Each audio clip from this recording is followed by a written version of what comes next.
자, 이거 보세요. 중요합니다, 이게. 이게 뭐냐면 CO2. 누가? 보스토 그 아이스코어에서 찾아낸 거. 자, 요 그림을 다 한번 기념으로 그려놔 보세요. 어떻게 되나 하면 이렇게 나와요. 그냥 그려드릴게요. 참 숨 떨리는 이야기예요, 이거. 이거 하나 얻으려고, 이 곡선 하나 얻으려고 그랬던 거예요.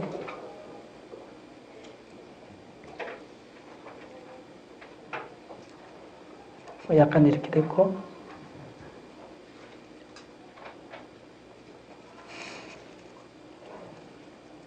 잘 보세요. 지금 우리가 어디 있는지 가르쳐 드릴게요. 이렇게 된 거 찾은 거예요. 무슨 말인지 알겠죠? 이게 대략 40만 년 전, 30만 년 전, 20만 년 전, 10만 년 전. 자, 이거 그러면 1만 년 전.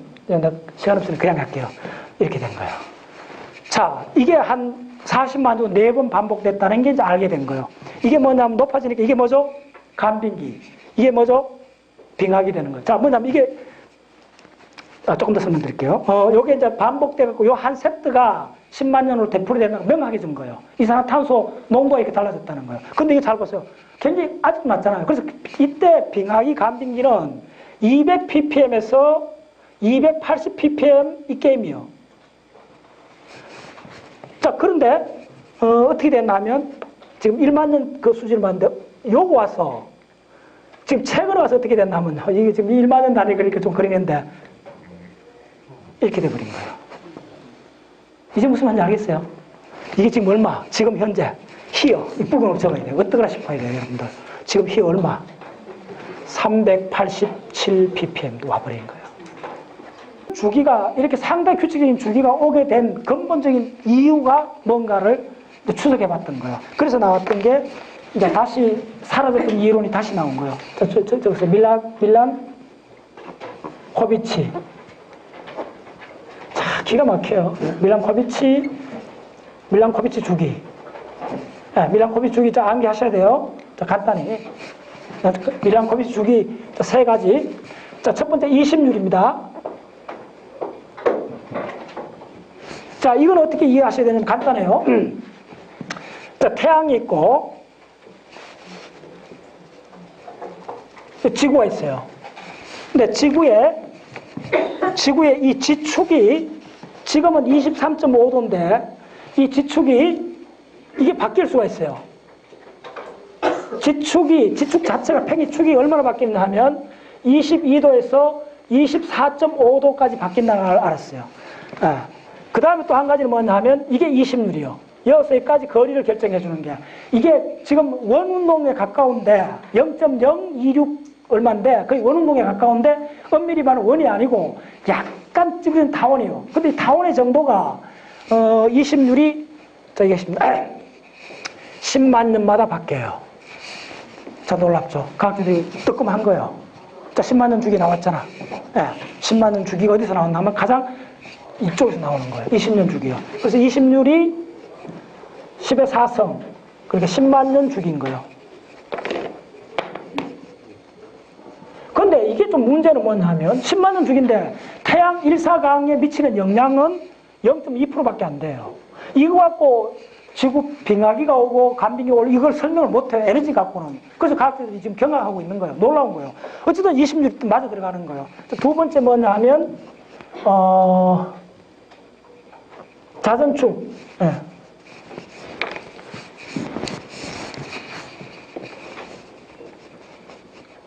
네. 이 자전축은 잘 들으세요. 4만 1천 년. 이게 굉장히 중요한 축입니다. 이게 바로 지금 어디에 나왔죠? 놀랍게도 세상에 여기 있는 거예요. 경험할 일이요. 여기 있는 거예요. 네. 자전축이 22도에서 24.5도로 이렇게 계속 바뀌는 주기가 4만 천년이라는 거예요. 자, 그 다음에 마지막으로 세차 운동 주기요.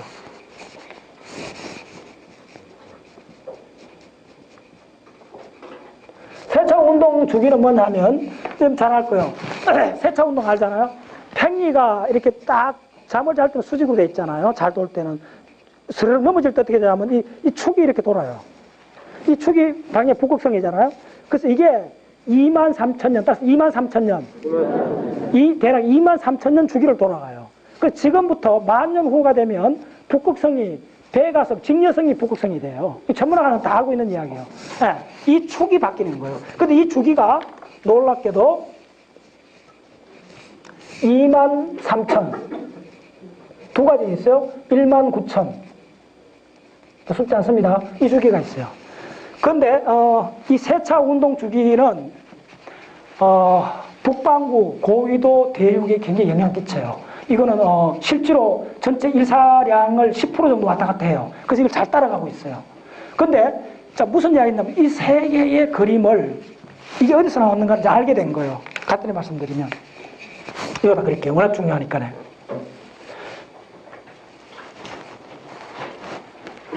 자, 예를 들면 26 같으면 뭐 이렇게 바뀐다 합시다. 세차 운동 같으면 뭐 이렇게 바뀐다 합시다. 그 다음에 자전축 주기 같으면 뭐 이렇게 바뀐다 합시다. 자, 개념도입니다. 그러면 지구한테 미치는 이 세 개를 다 합친 거잖아요. 세 가지 다 합친 걸 그래프로 그려봤더니 바로 이 그림이 나온 거예요. 무슨 말인지 알겠어요? 놀라운 이야기예요. 놀라운 이야기. 다 합친 그림이 나와 있어요. 그게 바로 간단히 말씀드리면 이 그림이 나온 거예요. 이 그림 나오는 과정이 조금 좀 복잡합니다. 그 과정을 이해하시는데 이걸 뭘로 바꿔주느냐 하면 바로 델타 18O로 바꿔주면 돼요. 네, 바꿔주면 이 그림이 나와요. 네. 그래서 이제 이 전체 문제가 어느 정도가 해결됐어요. 해결됐고 그래서 이쪽에 지구과학에서 하는 이야기는 뭐냐 하면 이 트랜지션이 뭐냐 하면 플레이토센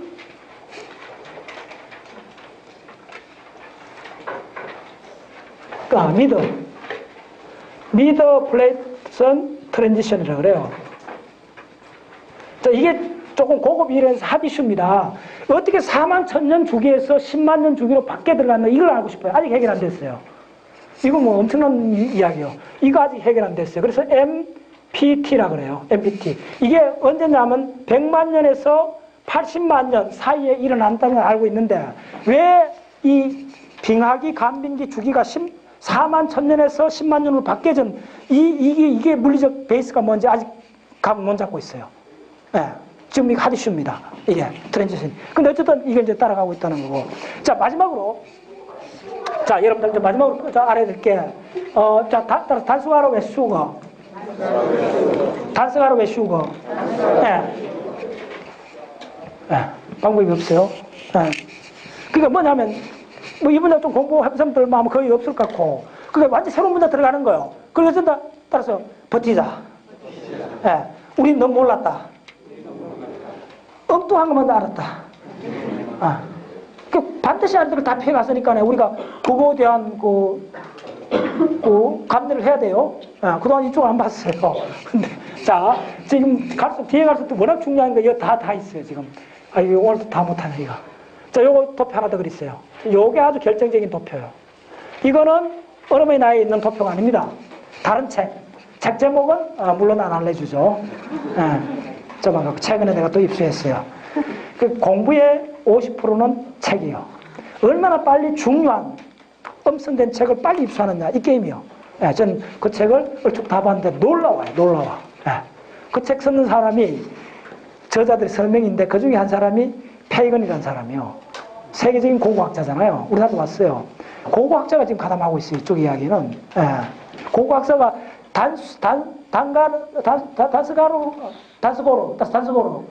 단수고로 왜 쉬고 이론을 막 한참 설명을 해요. 고고학자가 지금. 빙하학자도 아닌데 다 그렇게 돼 있어요, 지금. 자, 요거에서 가장 중요한 그림 빨리 그릴게요. 지금 도표가 없어요.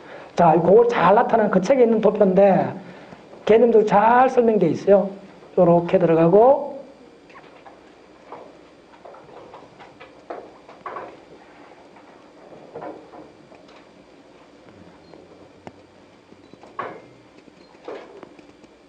개념적으로 그리면 간단히 이런 이야기예요.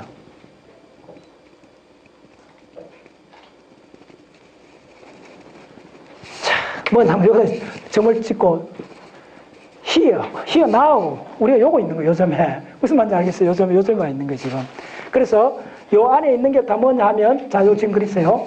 자, 요 단위가 사실 요 그림 먼저 그려야 되는데, 요 그림 그리고, 요 그림 그리고, 요 그림 그리면, 그럼 그렇게 됐구나, 알게 돼요. 요게 어떻게 되느냐 하면, 요게 7만 년이요. 드디어 근처 왔죠? 7만 년, 6만 년, 5만 년, 4만 년, 3만 년, 2만 년. 자, 요거, 드디어, 우리 요거 다 하게 된 거예요. 요까지 무슨 일이 벌어졌는가 드디어 이제 우리 촘촘히 이해하게 됐어요. 가르쳐들이. 자, 무엇을 나오면 요 델타 펑션들 했어요. 4개.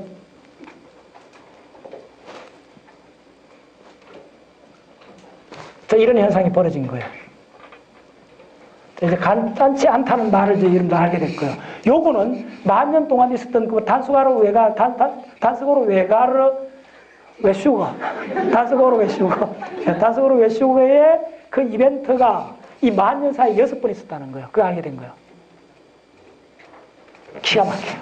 자, 그래서 이 곡선이 바로 그 유명한 하이니 이벤트예요. 하이니 이벤트. 자, 지난 시간 강의 안 들은 사람 동영상 보세요. 자, 그 다음에 요 촘촘한 게 바로 뭐냐 하면 DO, 단서가로 이벤트예요. 이거 적어줄게요.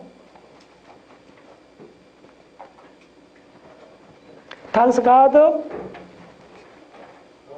OES CHGER 외슈거, 단서가로 외슈거 이벤트를 하는데 중요한 거는 이 단서가로 외슈거 이벤트의 주기는 1500년이에요. 대략. 그 다음에 이게 하이니 이벤트, H라 그래요. 이게 H1, H2 이런 남발을 쓰는데 이 이벤트는 주기가 7000년이에요. 네.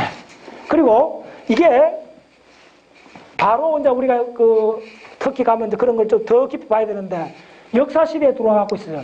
지금부터 4200만 년 전에 DO 이벤트가 일어났다는 거예요. 역사 시대에.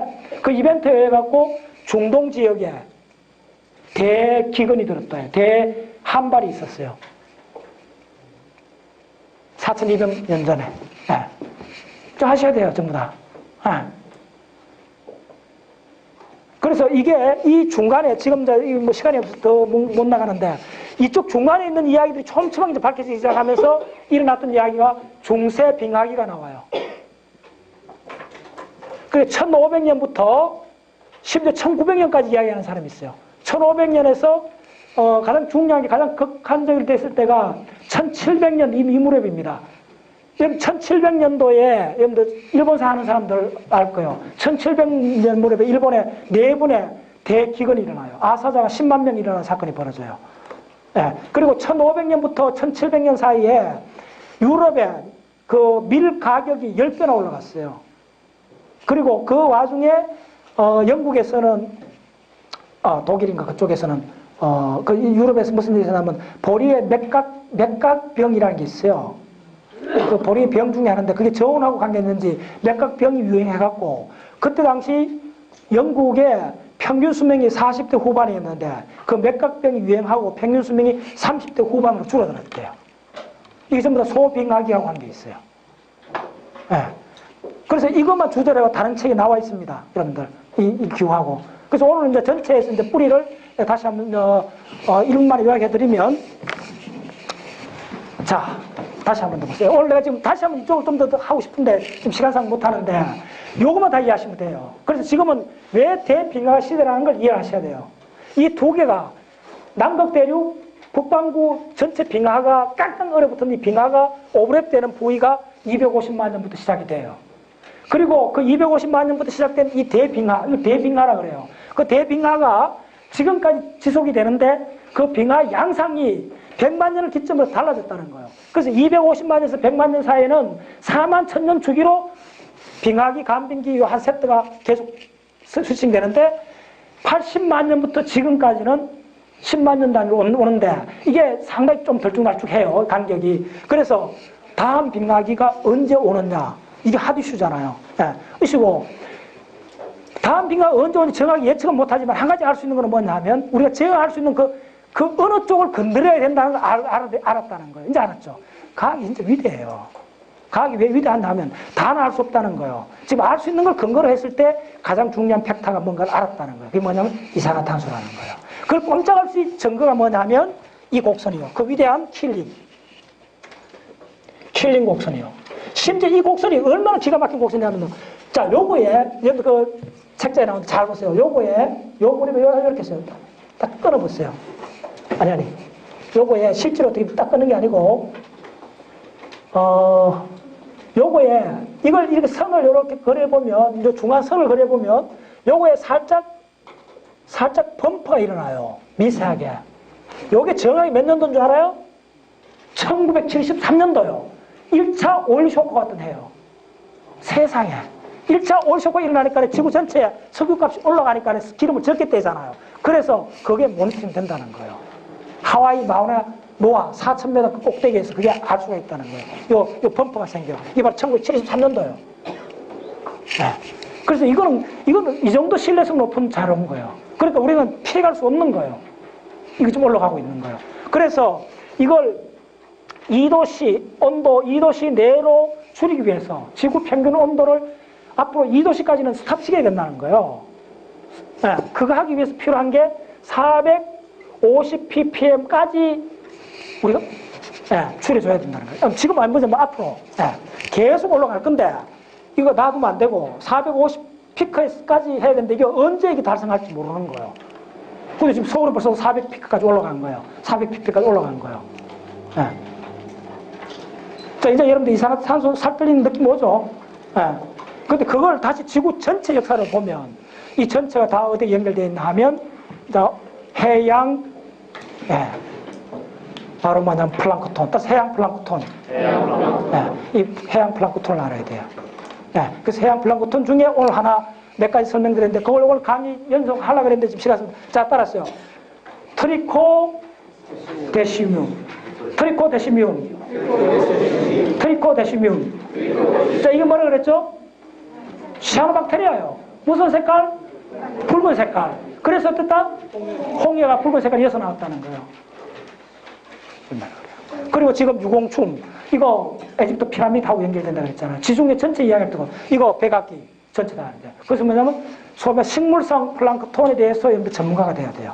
그러면 그 색소체, 엽록체를 통해 갖고 이 전체 이 에너지를 지구가 받아들여 갖고 그게 석회암으로 바뀌어지는 그 과정을 알게 돼요. 그래서 여러분들 만약에 강원도 가갖고 동굴을 보면 강원도 지방 동굴 전체는 5억 년 전에 저기 바다에 있어요. 그래서 5억 년 전에 바다에서 석회 덩어리가, 석회암들이 형성된 거예요. 강원도 가갖고 여러분 생각하니까 산에 나무 걷어내버려야 돼요. 걷어내고 이렇게 단면을 한번 보세요. 그거 보면 전부 다 석회암 덩어리예요. 5억 년 전에 전부 다 석회암 저 바다 밑이었어요, 강원도는. 그게 뭐 먼데 이야기 아닙니다. 마이오스쯤 오면, 아까 마이오스쯤 오면 우리나라 경상남도 이쪽은 바다 늪지대가 많아요. 그래서 공룡들이 고성 저쪽에 공룡 많이 나온 이유가 그때 그쪽에 호수나 바다 늪지대가 많았던 거예요. 그래서 반드시 이쪽을 다 이해를 하셔야 여러분들 최소한 그래요. 그래서 오늘 어디까지 들어갔느냐 하면 사실은 메인이 어디서 벌어져야 되느냐 하면 전체 이야기가 여기서 벌어져야 돼요. 요거. 근데 이걸 이해하기 위해서는 이 전체를 이해를 해야 돼요. 그래서 요거 이해하는 단계에서 오늘 세 가지만 이야기했는데 따라서 메시니안 소금미기. 이게 저 600, 500 요 연도잖아요. 그 다음에 파나마 스웨이 클로즈 된 게 바로 250년에 완전히 봉쇄가 되면서 멕시코 만류가 강해지는 거예요. 멕시코 만류 강해지니까 이게 뭐냐면 이게 전체 지구 전체 온도를 유니폼하게 만들어주는 거예요. 그래서 그러면서 물을 땡겨갖고, 이 좀 더 이야기인데, 그렇게 어렵잖아요. 제가 요번에 1분만 끝내줄게요. 멕시코 만류가 올라가는데, 이게, 이 벨트가, 컨베이어 벨트가 끊어지면 빙하기 온다 그랬잖아요. 그러니까 뭐냐면, 그 다음에 계속 연결되면 뜨거운 물이 이쪽으로 가는 거예요. 자, 가장 핵심이 있는 거예요. 제가 여러 가지 이야기를 했는데, 탑다운을 어떻게 보셔야 되느냐 하면, 지구과학의 전체로 보는 관점은 빙하기다 이런 전체를 간장하는 게 두 팩타예요. 적도하고 극지방이요. 모든 대륙이 적도 부근에 모여있을 때가 있었어요. 그때는 빙하기가 안 와요. 핵심은 빙하기가 올 때는 대륙이 남극이나 북극의 대륙이 있어야 돼요. 오늘 내가 늦게 지금 이야기를 하는데, 자, 대륙이 극지방에 있어야 된다. 대륙이 지방에 있어요. 자, 지금은 어떤 생태로 있어요? 남극에만 대륙이 있잖아요. 네. 만약에 북극에까지 대륙이 있다면 어떻게 되겠어요? 빙하가 엄청 강해지는 거예요. 단지 북극에는 대륙이 지금 뭐가 있어요? 그린랜드밖에 없잖아요. 북극해 안에. 큰 대륙이. 그러니까 그 빙하가 있는 거예요. 남극에는 지구에서 전체에서 남극에 대륙이 있었던 데는 지금 신생대 와서 크게 있었던 거예요. 그러니까 자, 왜 그러냐 보세요. 남극에 대륙이 없으면 빙하 시대가 안 와요. 왜 그런지 보여줄까요? 바로 이걸 이해하면 돼요. 자, 극지방에 이거는 굉장히 압력이 높다 그랬잖아요. 강풍이 불어요. 여기 대륙이 있으면, 자, 대륙이 없다만 생각해 보세요. 바다에 해빙이 얼겠죠. 해빙이 얼면 그 5m 뚫게 되는 해빙이 어떻게 되겠어요? 바람에 의해서 어디로 가겠어요? 움직여요. 멈출 수가 없어요. 그래서 따뜻한 쪽으로 옮겨져 가게 돼요. 그 빙하가 시드가 형성이 안 되는 거예요. 대륙이 있으면 어떻게 되겠어요? 그 땅덩어리 위에 빙하가 쌓이는 거예요. 가장 핵심 개념은 빙하가 되려면, 빙하 시대가 올라오면 지구 판구조론에서는 뭐냐 하면 극지방에 대륙이 존재해야 된다는 거예요. 그 조건이 맞았던 데가 신생대에 온 거예요. 아시겠어요? 신생대 남극 대륙이 그대로 딱 버티고 있었기 때문에 남극에 3,500만 년부터 빙하가 그냥 덮여버린 거예요. 북극에는 남아있는 게 유일하게 그린랜드밖에 없잖아요. 그거 대륙 빙하가 있는 거예요. 그래서 가장 중요한 이야기는 대륙 이동이요. 대륙이 적도지방에 모여있으면 빙하 시대가 없어요. 그게 판게아 있을 때 그랬던 거예요. 예. 근데 대륙이 이동하다가 우연히 극지방에 대륙이 남아있을 때, 남극 대륙이 남극에 남아있잖아요. 그때 이제 남극 빙하가 시작된 거예요. 이게 가장 중요한 거예요.